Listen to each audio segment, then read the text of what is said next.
오늘 우리가 살아가고 있는 이 세상은 두 가지 서로 모순되는 철학에 사로잡혀 있습니다. 첫 번째는 무엇이냐면 모든 것이 그냥 물질일 뿐이라는 생각입니다. 유물론이라고도 불리는 이 사상의 핵심에는 이 세상에는 아무런 의미도 없고 모든 것이 그냥 어제도 있었고 오늘도 있고 내일도 그대로 있을 것이라는 생각입니다.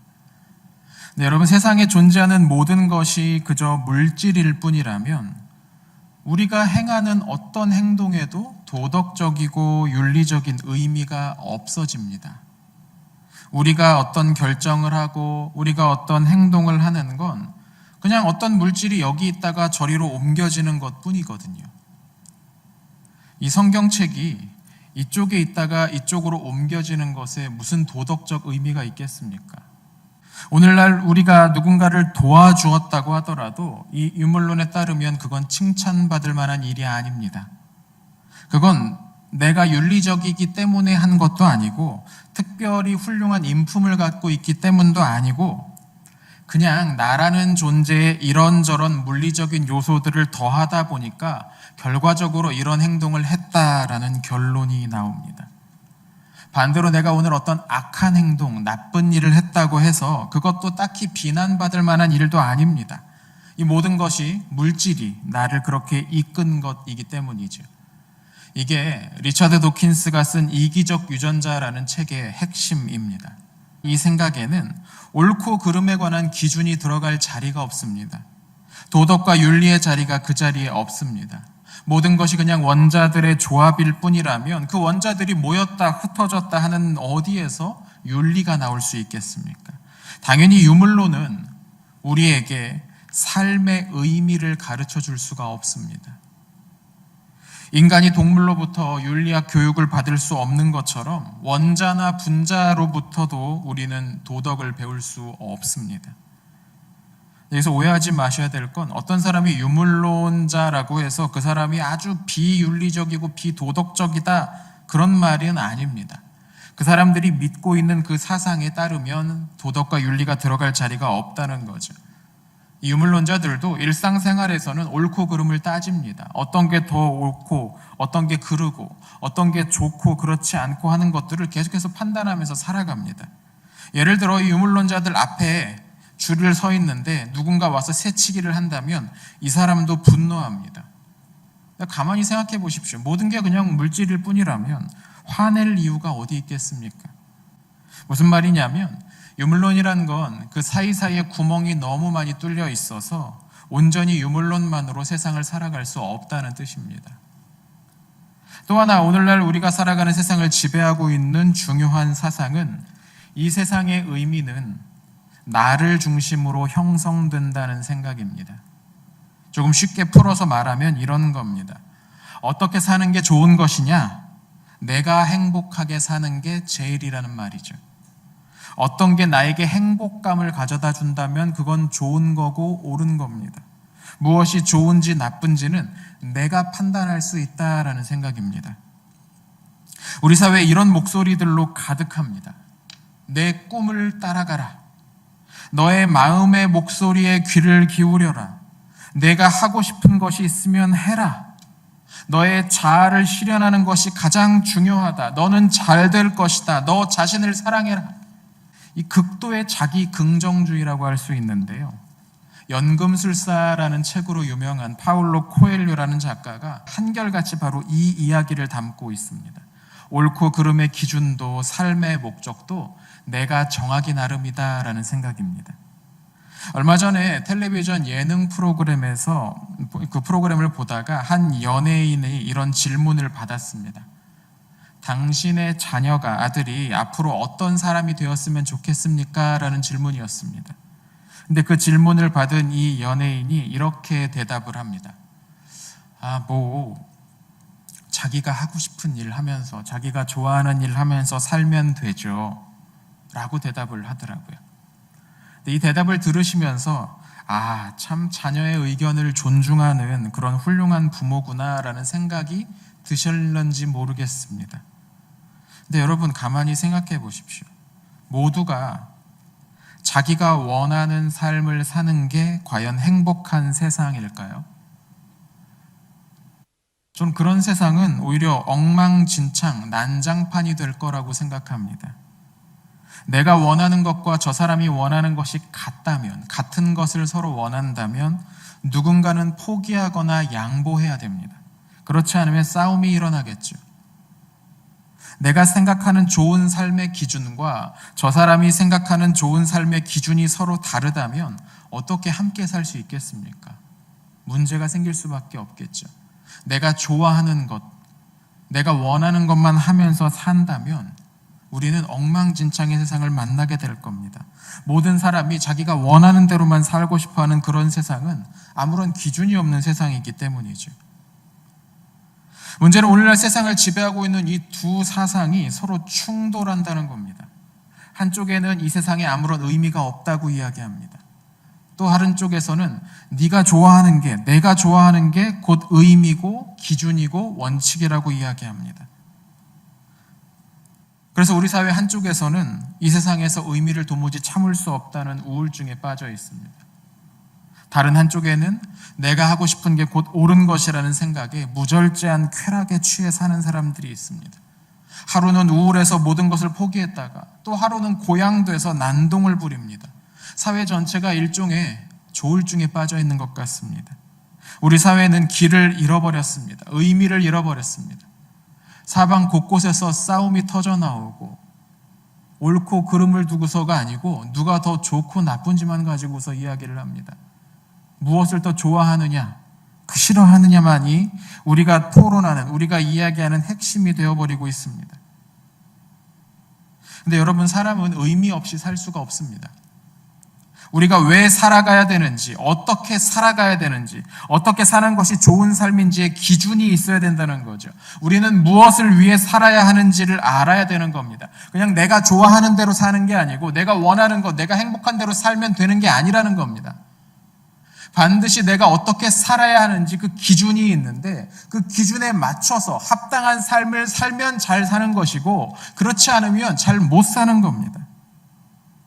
우리는 무엇을 위해 살아야 하는지를 배워야 합니다. 그런데 이런 것들은 방금 전에 말씀드린 것처럼 이 세상으로부터는 도무지 배울 수가 없습니다. 이것들은 하나님 안에서만 풀릴 수 있는 수수께끼라는 겁니다. 우리가 하나님을 모르면 이것들은 도무지 풀리지 않도록 평생 동안 이 풀리지 않는 수수께끼를 들고서 살다가 답이 없네 하고서 절망 가운데 죽을 뿐입니다. 그래서 우리에겐 인생의 길을 알려주시는 하나님이 너무나 필요하다는 겁니다. 우리에게는 이 세상의 진리를 알려주시는 예수님이 너무나 중요하다는 겁니다. 근데 오늘 본문에서 우리 주님은 이렇게 말씀하시죠. 내가 곧 길이요 진리요 생명이다. 아멘. 오늘날 이 세상은 길이 사라진 것 같습니다. 위와 아래가 바뀌고 옳지 않은 것이 옳은 것을 누르고 거짓이 승리하고 진실이 묻히곤 합니다. 그게 우리가 사는 세상입니다. 이 세상에서는 정직하게 산다고 해서 항상 성공하는 것 같지도 않고 열심히 한다고 해서 늘 좋은 결과가 따라 나오는 것 같지도 않습니다. 우리는 법관들이라고 해서 늘 공정하게 재판하는 게 아니라는 걸 알고 있습니다. 검사들이라고 해서 늘 공평무사하게 수사를 하는 것도 아니라는 것도 알고 있습니다.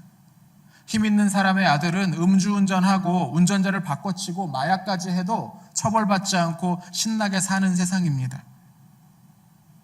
길바닥에 사람이 쓰러져 있어도 누군가가 학대를 당하고 매맞고 있어도 나에게 피해가 올까봐 지나쳐버리는 사람의 모습은, 사람들의 그 모습은 오늘날 결국 사회가 만든 거죠. 이 사회는 정상적이지 않다는 겁니다. 그런데 이게 2021년만이 아니라 2000년 전, 그때도 크게 상황이 다르지 않았던 것 같습니다. 많은 사람들이 막연하게 과거를 낭만적으로 묘사하는 경향이 있습니다. 하지만 실제는 달랐습니다. 2000년 전 세상은 사람이 사람을 사고 파는 도구로 만들고 죽을 때까지 착취하다가 버리는 게 일상적인 세상이었습니다. 노예라고 불리는 사람들이 그랬죠. 2000년 전 세상에서 결혼이란 돈과 정치적인 영향력을 위해서 얼마든지 결합되었다가 찢어질 수 있는 계약이었습니다. 2000년 전에 사람들의 삶이란 늙고 병들고 또는 장애를 가져서 다른 사람에게 유익을 줄 수 없다고 생각되던 사람들은 버려지던 시대였습니다. 그게 예수님과 그분의 제자들이 살던 시대였습니다. 예수님은 그런 세상을 살아가고 있는 제자들에게 오늘 본문의 말씀을 하시는 겁니다. 우리 같이 요한복음 14장 1절을 같이 한번 읽어보도록 하겠습니다. 너희는 마음에 근심하지 말라. 하나님을 믿으니 또 나를 믿으라. 아멘. 길을 잃은 세상, 원칙이 없고 그저 힘만이 제일인 그런 세상에서 살아가는 제자들에겐 오늘 본문의 위로와 격려가 필요했습니다. 그들에게는 이 혼란스러운 세상에서 어디로 가야 하는지 비춰줄 빛과 가르침이 필요했습니다. 이들이 살아가던 시대는 난세였습니다. 전쟁이 끊이지 않았죠. 유대인들은 압제에 시달리고 있었습니다. 물론 일상 가운데서는 소소한 기쁨들도 있었을 겁니다. 하지만 눈을 좀 크게 떠서 세상을 보면 어디를 가나 괴로운 시대였습니다. 로마가 지배하고 있는 유대 지역에서 로마가 보낸 총독들은 끊임없이 재물을 끌어모아 한몫을 잡으려 했습니다. 그 당시 널리 퍼져 있던 이야기가 있습니다. 빚에 시달리던 그런 로마의 귀족이 속주 총독 1년만 하고 돌아오면 거부가 된다, 큰 부자가 된다는 말이 있었습니다. 어떻게든 총독 한번 해보려고 뇌물을 쓰는 건 일상적인 일이었습니다. 당연하죠. 이런 상황은 헤롯의 아들들이 다스리고 있던 다른 지역에서도 마찬가지였습니다. 백성들에 대한 수탈은 일상적이었습니다. 옳고 그름은 힘에 의해서 눌리기 일쑤였습니다. 그런 세상에 눌려있는 제자들에게 가장 필요한 것을 주시겠다고 말씀하십니다. 그들 마음속을 늘 누르고 있는 부담감, 현실에 대한 불안감, 미래에 대한 염려와 근심, 이 모든 것들을 내려놓을 수 있는 길이 있다고 하신 거죠. 너희는 마음에 근심하지 말아라. 그건 하나님을, 예수님을 믿을 때 얻을 수 있는 선물이었습니다. 주님을 믿을 때 우리를 누르고 있던 그 무거운 돌들이 사라지게 되는 겁니다. 주님이 제자들과 잠시 헤어지게 되는 건 약속하신 그 선물을 주시기 위함이었습니다. 우리 2절과 3절을 같이 한번 읽어보겠습니다. 내 아버지의 집에 거할 곳이 많도다. 그렇지 않으면 너희에게 일렀으리라. 내가 너희를 위하여 거처를 예비하러 가노니 가서 너희를 위하여 거처를 예비하면 내가 다시 와서 너희를 내게로 영접하여 나 있는 곳에 너희도 있게 하리라. 아멘. 여기서 말하는 예수님이 말씀하신 거처, 거할 곳이란 무엇일까요? 이건 단지 죽은 다음에 가게 될 신비할 영역을 가리키는 게 아닌 것 같습니다. 여기서 말하는 거처, 거할 곳이 무엇인가는 추측할 수 있는 힌트가 본문 3절 후반부에 나와 있습니다. 나 있는 곳에 너희도 있게 하리라. 무슨 말이냐면 예수님과 함께 있는 것, 예수님과 함께 하는 것이 주님이 약속하실 거할 곳이라는 것의 본질이라는 겁니다. 1절에서 예수님이 말씀하신 우리가 근심하지 않아야 될 이유는 주님께서 우리와 함께 하실 것이기 때문입니다. 예수님은 그분의 제자들을 이 길 잃은 세상에 홀로 내버려 두지 않으실 겁니다. 제자들은, 그리고 오늘 우리는 이 사실을 붙들고 근심하지 않을 수가 있는 겁니다. 그런데 지금 당장은 예수님께서 잠시 제자들로부터 떨어지셔야 됩니다. 저는 예수님이 여기에서 말씀하시는 거처를 예비하는 일이란 먼 훗날 우리가 이르게 될 복될 상태를 가리키는 게 아니라고 생각합니다. 제자들을 위한 거처를 예비하러 가신 예수님은 십자가로 나아가셨고 말씀하신 대로 다시 돌아오셔서 제자들을 그 자리로 인도하셨습니다. 그러니까 이 본문의 말씀은 이미 이루어진 약속에 관한 말씀입니다. 앞으로 올 일을 말하는 게 아닙니다.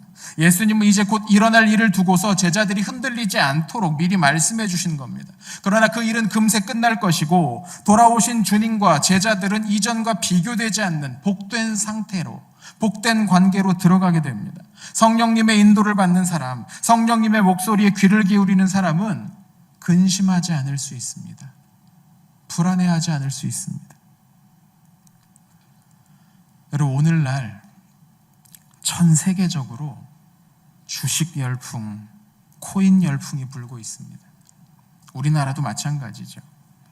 지금 당장 이 투기의 대열에 동참하지 않으면 무슨 큰일이나 날 것처럼 사람들을 불안하게 만들고 있습니다. 저 같은 경우도 거의 매일처럼 이런 문자가 날아옵니다. 빨리 투자를 하래요. 자기들 말을 믿으래요.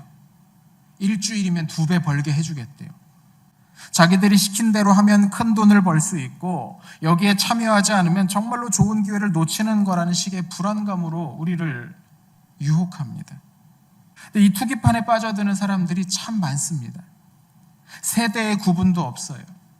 흔히 2030 세대라고 부르는 젊은 세대들이 너무 부동산 가격이 빠르게 오르니까 다른 걸로 도저히 어떻게 할 수가 없다. 그러니 여기에 빠져서 한번 해보자, 한탕 크게 해보자, 그런 생각을 한다고 알려져 있지만 연령을 좀 더 높여서 40대, 50대, 60대라고 해서 크게 다르지가 않습니다. 심지어 요새는 중학생들도, 초등학생들도 그런 것들에 관심을 갖고 있습니다. 어른들의 불안감이 아이들에게도 퍼져나가고 있는 겁니다. 하지만 여러분, 주님이 우리와 함께 하시면 괜찮은 겁니다. 성령님을 따르는 것의 수익률이 이 투기판에 뛰어들어서 얻을 수 있는 수익률보다 낮다고 생각하지 마십시오. 예수님만이 우리에게 참된 번영을 주실 수 있는 분입니다. 주님이 주시는 복은 세상의 그것과 달라서 모든 면에서 우리를 만족시킵니다. 그러나 이 주님이 주시는 복을 알지 못하니까 코인이 주는 복을 찾아서 뛰어다니는 거죠. 그런데 그렇게 해서 불안감이 사라지겠습니까? 그렇지 않습니다.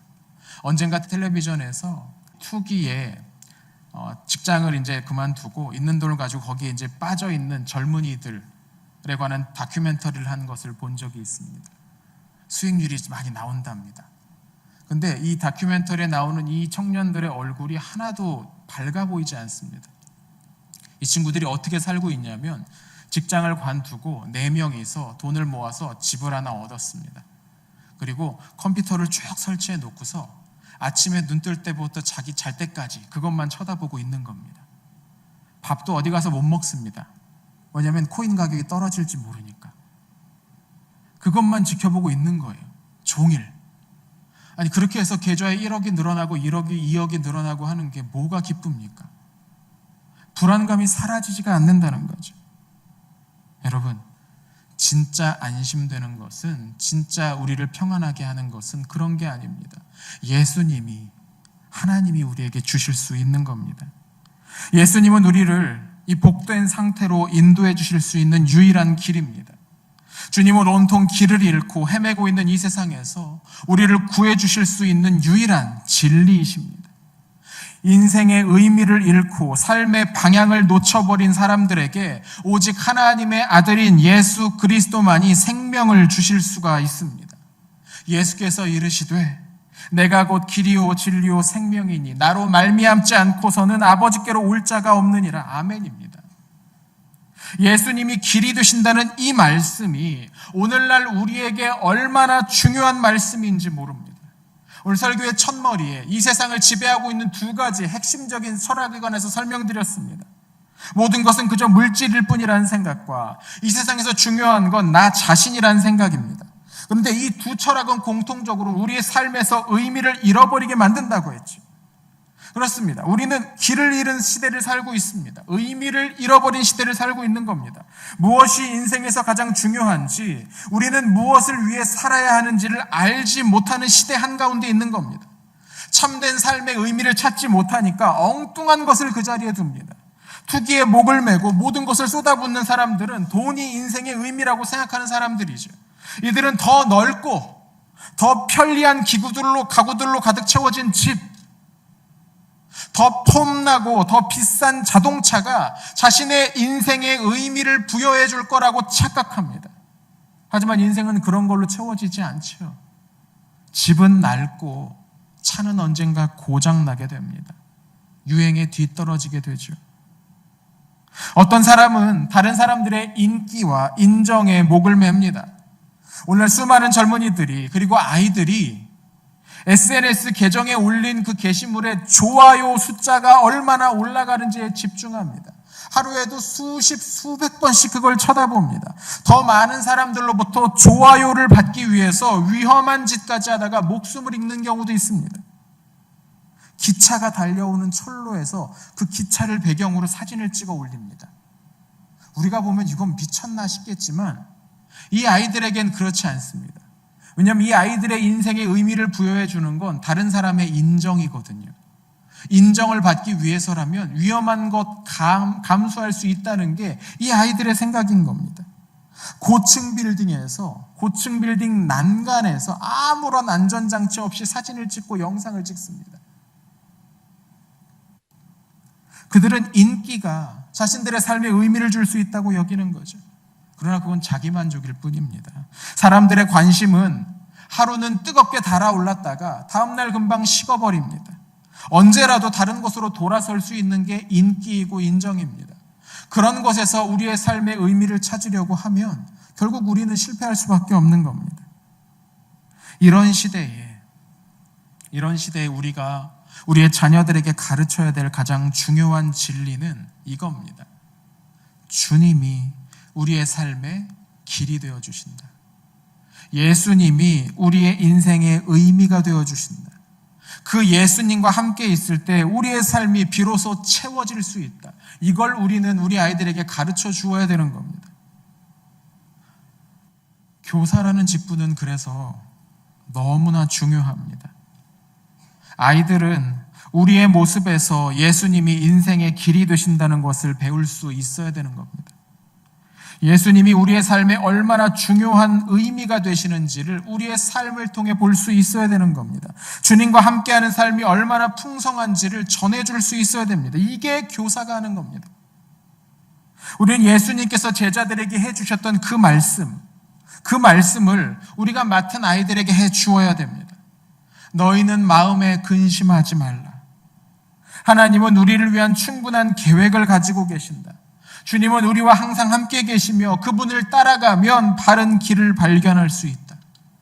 우리는 이 이야기를 끊임없이 우리의 자녀들에게, 우리 아이들에게 해주어야 되는 겁니다. 지난해에도 2020년에도 청소년 사망 원인 1위는 자살이었습니다. 2위가 사고사였는데 2위보다 2배가 더 높은 비율로 자살로 세상을 떠난 아이들이 많았습니다. 또 다른 조사에 따르면 2020년 우리나라의 중고등학생 중 25%가, 그러니까 4명 중 1명이 최근 1년 동안 우울감을 경험한 적이 있다고 대답했다고 합니다.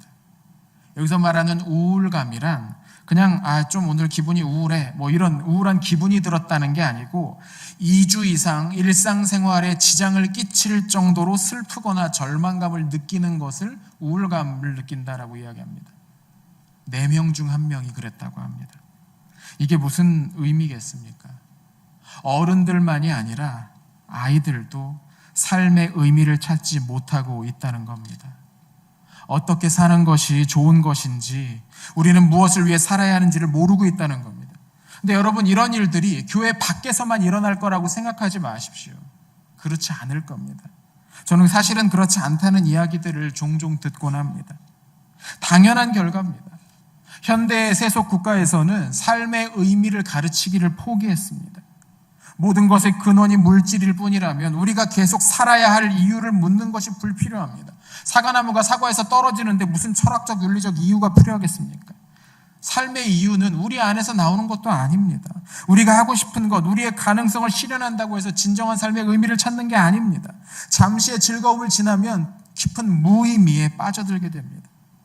길과 진리 되시는 예수님을 굳게 붙들고 있는 교회만이 삶의 의미를 가르쳐 줄 수가 있는 겁니다. 우리의 아이들에게 지금 너희가 공부하고 있는 건 단순히 나중에 잘 먹고 잘 살기 위해서, 좀 더 높은 보수를 받기 위해서, 그런 기회를 잡기 위해서 공부하는 게 아니고 더 큰 목적이 있다. 너희는 더 큰 그 목적을 위해서 하는 것이다 라고 말할 수 있는 곳은 교회밖에 없다는 겁니다. 교회는 사람들의 인정보다 더 중요한 것이 하나님의 인정이라는 것을 선포할 수 있어야 됩니다. 그런 일을 할 수 있는 곳은 교회밖에 없습니다. 이 사명은 물론 매주 아이들을 마주하면서 대면하면서 연락을 주고받고 대화를 하는 그런 자리가 정기적으로 마련되는 교사들의 역할이 가장 크죠. 1차적으로는 그렇습니다. 그런데 우리 아이들에게 예수님이 길과 진리가 된다는 사실을 가르치는 게 교사들만의 역할이겠습니까? 그건 그 아이들을 품고 있는 교회 전체의 일 아니겠습니까? 아이들을 대상으로 하는 주일학교라는 기관이 처음 만들어진 건 영국의 산업혁명 시대에 제대로 교육도 못 받고 노동으로 막 내몰려진 그 아이들을 가르치기 위해서였다고 합니다. 오늘날로 치면 상상할 수도 없는 열악한 현장 가운데서 10살도 되지 않는 아이들이, 7살, 8살 이런 아이들이 하루 종일 한 15시간 이상씩 육체 노동을 했답니다. 그 애들이 잠깐 10분 정도 쉬는 시간이 되면 그 탄광 같은 데서 이제 나와가지고 술과 담배로 긴장을 푸는 게 일상이었다고 합니다. 이 아이들에게 주일학교가 읽고 쓰기를 가르치기 시작하는 거죠. 나아가서 성경에 기초한 도덕과 윤리, 삶의 의미를 가르쳤습니다.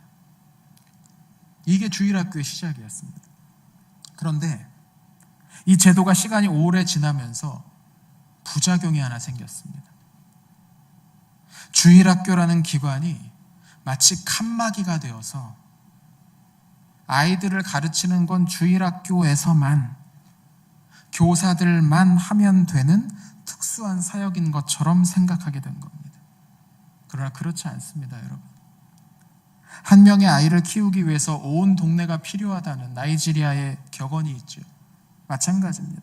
한 명의 아이에게 인생의 의미를 가르치고 예수님을 굳게 붙들도록 키우기 위해서는 교회 전체의 노력이 필요한 것이죠. 그러나 오늘날 교회의 모습을 보면 우리가 세상에 길과 진리와 생명을 보여주고 있는지 잘 모르겠습니다.